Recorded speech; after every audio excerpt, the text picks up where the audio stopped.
So, with this whole Kavanaugh thing, this has me so aggravated because it's just such drama and politics and crap that everyone's always picking sides right away, and it's like everyone always seems to know exactly what happened, though we have no, like, this is something that happened 30 years ago and we have no idea. But I'm tired of people saying, I believe Ford, and I believe women, and I believe survivors, and it's like, no, that is moronic, because you are making an assumption based on zero evidence at all, or at least, yeah, actually zero evidence, which I'll go into more detail later. Like, that's just dumb. It's not virtuous to do it all, to just be like, oh, I believe her because she's a woman, because I believe rape victims, and it's like, how do you know that she is one? It's, no. And then there's people on the other side that are like, Kavanaugh definitely didn't do it, this is just a leftist attack, which could be possible, but they're like, yeah, this woman's definitely lying, I'm not even going to hear her out, this absolutely didn't happen. And it's just a character attack. I'm not even going to listen to anything she ever says. It definitely didn't happen. And it's like, no, you can't say that. And there's nobody really taking a step back to really say, let's look at the evidence. Let's really figure this out, because it is in the best interest of everyone to figure this out. If you're a conservative and you love Kavanaugh, and it turns out he actually is a rapist, like, you don't want him to get in. Like, you don't want an actual rapist to get in, even if it happened forever ago. You do not want someone getting away with that. And of course, if you're on the other side, and it turns out like you're just like, yeah, I believe Ford, and basically we figure out that there's no evidence. There's pretty much no evidence that this thing is happening. We figure out there's not enough evidence to say this is happening. You do not want Kavanaugh suffering for this. You do not want Kavanaugh suffering, because again, every time someone goes forward and says, I believe this happened, but they don't provide any evidence, or there is evidence that to the contrary that she's actually lying, that hurts actual victims. That stops actual victims from coming forward, because they're like, oh, all these people making false accusations. It's like, I don't want to be grouped in with one of those people. So, of course, every single false accusation hurts the people that actually happened to them, that actually happened, and they're moving forward. So, of course, if this is a false accusation, we want to figure this out. We want to get to the bottom of this, because we want to stop people from coming forward with false accusations. We want to punish people for coming forward with false accusations. But of course, again, like, so it really matters. We have to figure out what this is. And of course, honestly, we can't say. We can't say either way. We have yet to see anything confirming either side. But of course, I'm someone that leans on innocent until proven guilty. I have to say, Kavanaugh's probably innocent, because until now, as of now, I have yet to see any confirming evidence that says he did something. And I have to say innocent until proven guilty. But what people are missing here, this is why I have this up, is the third option. The third possible option that could be going on, that nobody seems to be bringing up. And that is, it is entirely possible that she is not lying, but what she's saying is false. Now, I will explain that in a second, but there are three scenarios here. Scenario one, she is telling the truth. So what evidence do we have that she's telling the truth? Well, honestly, not much at all. All we can really say is it really in her best interest to come forward? I mean, her name is going to be slandered by all these, or not slandered, but her name is going to be associated poorly with all these people. Like, all these people are thinking she's a terrible person, she's a liar. Obviously, she's probably going to get death threats from this. She's probably going to get all kinds of trolling, and people might dox her. She has all kinds of stuff to lose from this. So it's like, on the one hand, of course, if this happened 30 years ago, I can't say it's the best decision, but I can at least understand her line of thinking, that she just wanted to put it past her, she just wanted to move on, and then when she sees her past rapist becoming becoming a member of the Supreme Court, she's gonna step up and say something. Now, that's one scenario, which honestly, in my honest opinion, I think is the least likelihood of being true. Then there's the second option, which has more likelihood of being true, and I don't even think it has more or less chance of being true than the third option. But second option is she is lying right through her teeth. She is fully aware that she is completely making this up. She wants fame, or I don't know what she wants, if she wants money or recognition. I mean, she got $700 grand from a GoFundMe, so she's making, like, she has quite an incentive to go out and make this stuff up. And of course, she's very anti-Trump, vocally anti-Trump. So is she, like, we have seen leftists do some crazy things. So is she radical enough that she would actually make up a rape accusation to stop Kavanaugh? I wouldn't put it past someone. Again, I know nothing about her, so I don't know if she's a crazy leftist. I don't know if she just doesn't like Trump. Which is fine. I don't know. But that's a possibility, and the fact that her story doesn't seem to be very reliable. She's saying she names some people and says, these people can vouch for me. These people say, we have no idea what she's talking about, we can't vouch for her. Stuff like that. Like, there's a lot of evidence that she's, not a lot of evidence, but there is a likelihood that she is lying. Now, there's the third option, which nobody seems to be talking about at all, which is why I have this up. I'll leave this video in the description. You have to watch this as soon as you're done with this. It's a great video. And it's a TED Talk, of course. So the third option is she is lying, she is not lying.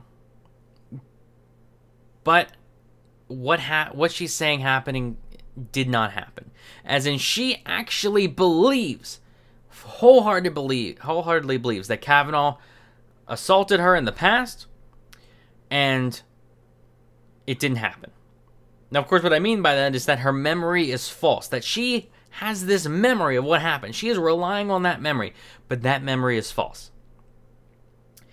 And the reason I'm sharing this video here, which I'm not going to play it here, of course, I'll leave it in the description. I recommend you watch it. It's TED Talk with Dr. Elizabeth Loftus. And basically what Dr. Elizabeth Loftus did, the subject of the TED Talk, I'll say at least, is she does research on memory. And on how reliable is your memory. And the subject of the TED Talk, she talks about this guy named Steve Titus. Basically, there's this woman. She was, I don't know if she was hitchhiking or if the guy that raped her was hitchhiking, but she got raped. And it's all like, that's absolutely awful, of course. Like, I don't even know why I have to say that, but that's awful. And she saw this guy's car, this Steve Titus's car, and she's like, that car looks pretty similar to the car driven by the rapist. So she calls the police or whatever on him and says, this is the guy. I think it could be the guy.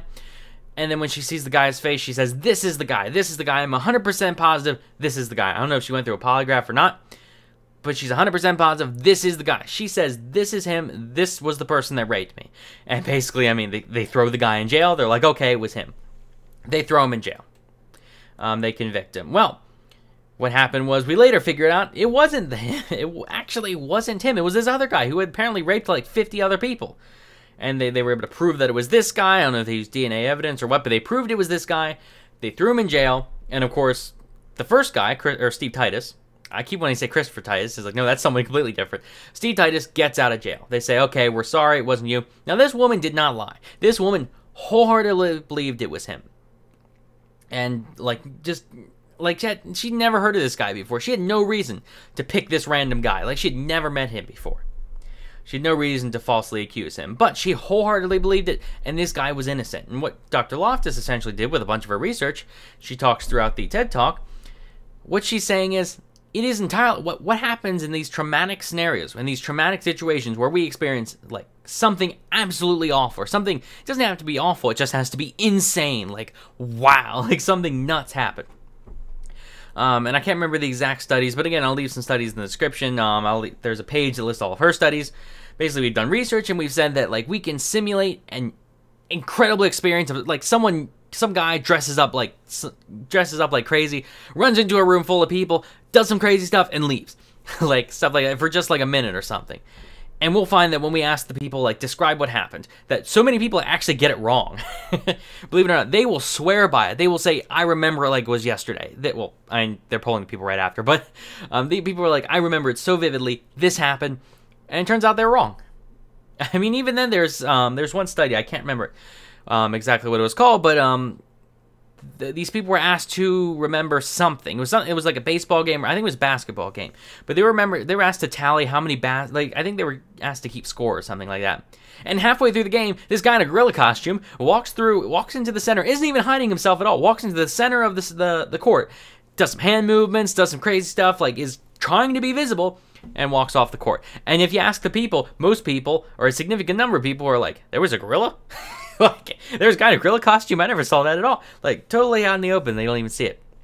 But no, basically the point of this is that you cannot rely on memory. Memory is incredibly unreliable. Even if you're someone that's like, I was assaulted, I was raped, I remember exactly what had happened. I remember the person's face, I remember the facial hair, I remember what they were wearing that day, I remember the date, I remember, like, exactly what happened, I remember, like, obviously, like, how it felt, like, the trauma of that, the absolute trauma of experiencing that. But what happens is we actually learn that when we do the studies, that what happens is your brain takes a few key components and fills in the rest. Just takes guesses. It does a lot of guesswork and fills and connects the dots here. So we have a few key connections, but the rest we're just connecting the dots. And that's unfortunate because what happens is you believe it. You wholeheartedly believe it. You're like, yes, this is exactly what happened. And you might be the one or two, of course, we're just talking generalities here. You might be telling the truth. You might believe it's true, and it might actually be true. Your memory might actually be accurate. But in a surprising amount of scenarios, people believe what they say, and it turns out to be completely false, or at least somewhat false, enough to where you might actually get the name of the guy or the guy that raped you wrong. You could actually get that wrong because, again, we're filling in so many blanks that you like, it's such a traumatic experience, and of course some people are repressing what's happening, and they might fill in the blanks otherwise. There are people that like actually believe that as a kid they were molested, and it turned out to not be the case at all. There were some examples of that. I believe it's just one or two examples there. But what we're trying to say is it's not that you shouldn't like believe people, it's that you should be skeptical. You need to be skeptical with stuff like this because memory is not reliable at all.